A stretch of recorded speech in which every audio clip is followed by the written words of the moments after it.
بسم اللہ الرحمن الرحیم۔ احباب ذی وقار، اللہ پاک کے فضل اور رسول پاک صلی اللہ علیہ وآلہ وسلم کی نظر رحمت کے طفیل مجھے اور آپ کو نماز فجر با جماعت ادا کرنے سے نوازا گیا۔ اللہ کریم ہم سب کی حاضری کو درجہ قبولیت عطا فرمائے۔ غسل کے متعلق ہماری گفتگو جاری ہے۔ غسل کے متعلق کچھ اہم معلومات آپ کو فراہم کی جا رہی ہیں۔ ایک مسئلہ خواتین کے بارے میں غسل کا سماعت کیجیے۔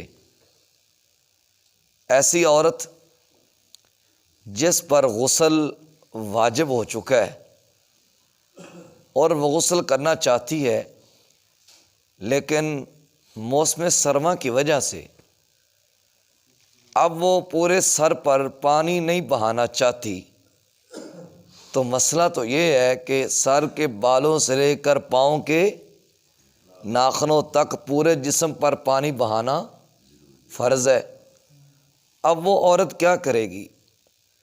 تو اس کے لیے طریقہ کار یہ ہے کہ اپنے بالوں کو اچھی طرح کھول لے اور ان کو اس طرح اکٹھا کر لے، ان کو جڑوں سے پکڑ کر بالوں کو سائیڈ پہ کر کے جڑوں میں پانی بہا دے۔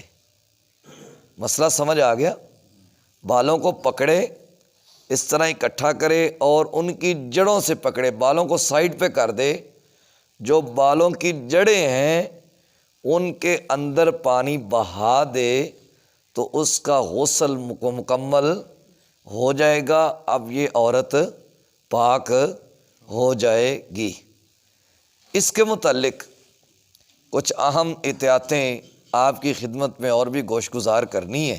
غسل کے متعلق آج کل اس جدید دور میں ہمارے گھروں میں یا مساجد میں یا مدارس میں دیکھا یہ گیا ہے کہ واش روم اور نہانے والا سسٹم یہ ایک ہی کمرے کے اندر موجود ہوتا ہے، یعنی اسی کمرے میں ہی قضائے حاجت کرنے کی جگہ ہوتی ہے اور اسی کمرے میں ہی نہانے کی جگہ ہوتی ہے۔ اب اس صورت میں کچھ احتیاطیں ہیں۔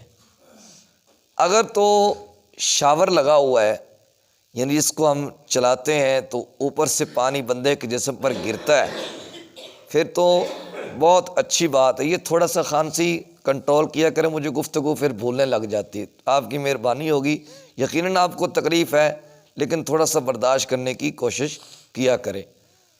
اب اگر تو شاور لگا ہوا ہے تو وہ اوپر پانی بہایا جا رہا ہے جسم پر، پھر تو زیادہ احتیاطیں کرنے کی ضرورت نہیں ہے۔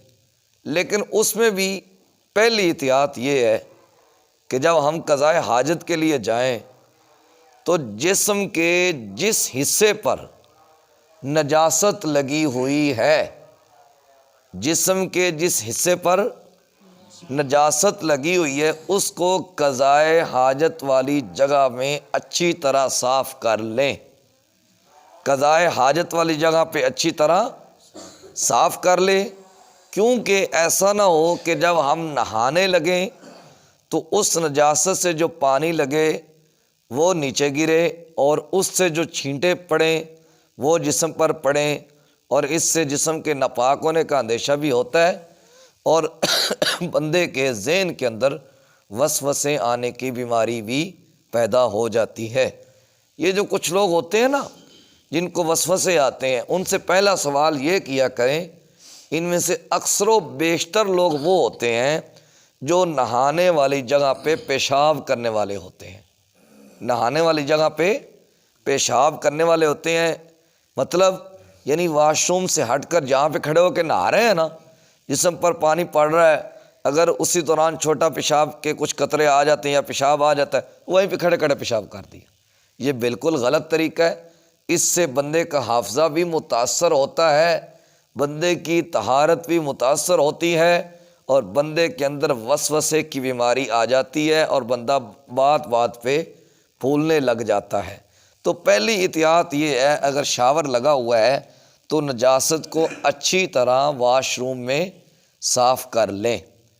دوسرا مسئلہ یہ ہے، اگر شاور نہیں ہے، کوئی ٹب پڑا ہوا ہے، ٹب کے اندر ہم پانی بھرتے ہیں، پانی بھر کر ایک وہ چھوٹا سا ڈول سا ہوتا ہے، اس کے ساتھ پانی نکالتے ہیں اور جسم پر بہاتے ہیں، تو اس کے لیے مسئلہ یہ ہے کہ اگر ہم نے یہ ایک احتیاط نہ کی جو آپ کو بتانے لگا ہوں تو پھر ہمارا غسل مکمل نہیں ہوگا۔ وہ کیا ہے؟ ہوتا یہ ہے، جلدی میں جب بندہ نہا رہا ہوتا ہے تو وہاں سے جناب پانی اٹھایا اور جسم پر ڈالنا شروع کر دیا، حالانکہ اس میں پہلی دفعہ احتیاط یہ ہے کہ جب جسم پر پانی بہایا جائے، جب تک بندے کا پورا جسم گیلا نہ ہو جائے، بندے کا جسم تر نہ ہو جائے، بندے کے پورے جسم پر پانی بہہ نہ جائے، اس وقت تک کوشش کرنی چاہیے، بلکہ بچنا چاہیے کہ پانی کے جو جسم سے قطرات نیچے گر رہے ہیں، جب تک جسم گیلا نہیں ہوتا تب تک اس چیز کا ہم نے خیال کرنا ہے کہ جو پانی کے جسم سے قطرے گر رہے ہیں یہ اس ٹب میں نہیں جانے چاہیے، یہ اس ٹب میں نہیں جانے چاہیے۔ کیوں؟ یہ جو ایک ہوتا ہے مائع مطلق، کیا ہوتا ہے؟ مائع مطلق، یعنی مطلق پانی، وہ پاک کرنے والا بھی ہوتا ہے اور پاک بھی ہوتا ہے۔ ایک ہوتا ہے مائع مستعمل، وہ پاک تو ہوتا ہے لیکن پاک کرنے والا نہیں ہوتا، اس سے یعنی پاکیزگی حاصل نہیں کی جا سکتی۔ بندہ پی سکتا ہے، دوسرے تیسرے معاملات میں استعمال ہو سکتا ہے، لیکن مائع مستعمل کے ساتھ غسل یا وضو نہیں ہو سکتا۔ مائع مستعمل کسے کہتے ہیں؟ بندہ یہ مثال کے طور پہ ٹوٹی ہے، یہاں سے پانی گر رہا ہے، بندہ اس طرح استعمال کر رہا ہے، کلی کر رہا ہے، یہ جو میرے ہاتھوں سے پانی لگ کے نیچے گر رہا ہے نا، اسے مائع مستعمل کہتے ہیں۔ یہ جو میرے ہاتھوں سے لگ کے پانی نیچے گر رہا ہے اسے کیا کہتے ہیں؟ مائع مستعمل۔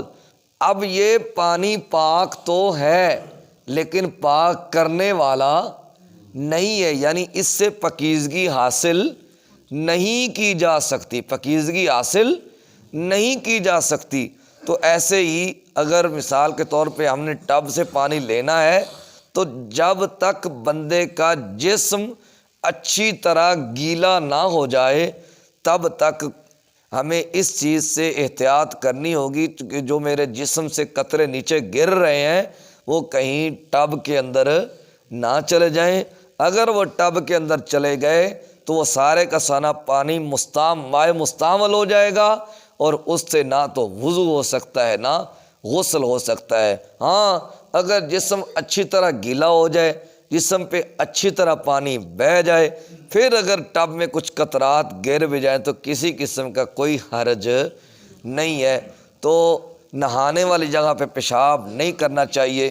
اگر مثال کے طور پہ واش روم نہیں ہے، بندے کو نہانے کے دوران پیشاب کی حاجت ہو جاتی ہے، تو اس کا ایک طریقہ کار یہ ہے کہ جو غسل خانہ ہے جس کے اندر کھڑے ہو کے غسل کر رہے ہیں یا نہا رہے ہیں، اس کے ایک کونے کے اندر بندہ پیشاب کر لے اور بندے کو یہ یقین ہو کہ یہاں سے جو پانی گرے گا وہ میرے جسم پر نہیں جائے گا، اور پھر یہ کرے کہ جب اس جگہ پہ پیشاب کر لے پھر پہلے وہاں پہ پانی بہا دے تاکہ وہ جگہ صاف ہو جائے۔ کہیں ایسا نہ ہو کہ اس نجاست پر قطرے گریں، وہ آپ کے جسم پر پڑے، جو آپ کی طہارت کو بھی متاثر کر دے، آپ کے حافظے کو بھی متاثر کر دے اور آپ کے اندر وسوسے کی بیماری آنا شروع ہو جائے۔ یہ کچھ احتیاطیں تھیں غسل کے متعلق جو آپ کو ذکر کر دیں۔ اللہ ہمیں دین کی سمجھ اور بوجھ عطا فرمائے۔ صلی اللہ تعالی علی حبیبہ الاعلی سید الانبیاء محمد وعلی آلہ واصحابہ اجمعین۔